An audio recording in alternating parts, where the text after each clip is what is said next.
الذي خلق الموت والحياة ليبلوكم أيكم أحسن عملا وهو العزيز الغفور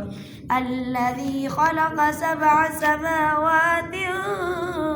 طباقا ما ترى في خلق الرحمن من تفاوت فارجع البصر هل ترى من فطور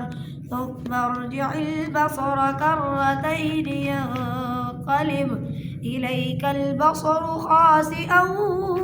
وهو خسير ولقد زينا السماء الدنيا بمصابيح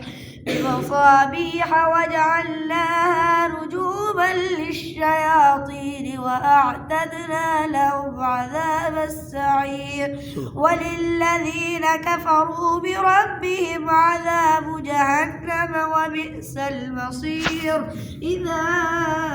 ألقوا فيها سمعوا لها شهيقا وهي تفور تكاد تميز من الغيظ كلما ألقي فيها فوج سألهم خزنتها ألم يأتكم نذير قالوا بلى قد جاءنا نذير فكذبنا وقلنا ما نزل الله من شيء إن أنتم إلا في ضلال كبير وقالوا لو كنا نسمع أو نعقل ما كنا في أصحاب السعير فاعترفوا بذنبهم فسحقا لأصحاب السعير إن الذين يخشون ربهم بالغيب لهم مغفرة وأجر كبير وأسروا قولكم أو اجهروا به إنه عليم بذات الصدور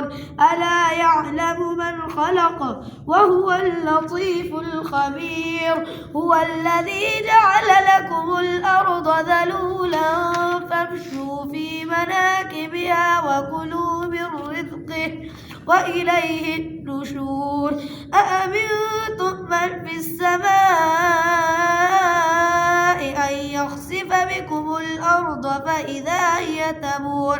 أم أمنتم من في السماء أن يرسل عليكم حاصبا فستعلمون كيف نذير ولقد كذب الذين من قبلهم فكيف كان نكير أولم يروا إلى الطير فوقهم صافات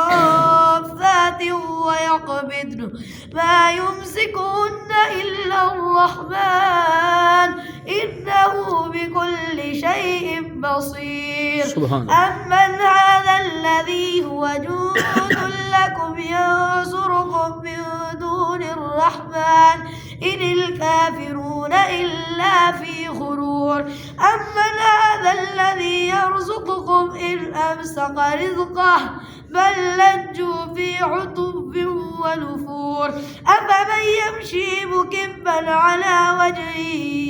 أهدى أمن يمشي سويا على صراط مستقيم قل هو الذي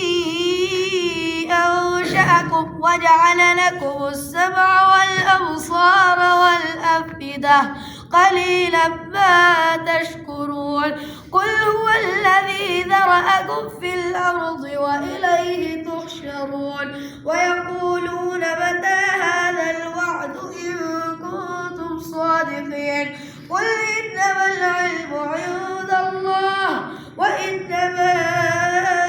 أنا نذير مبين فلما رأوه زلفة سيئت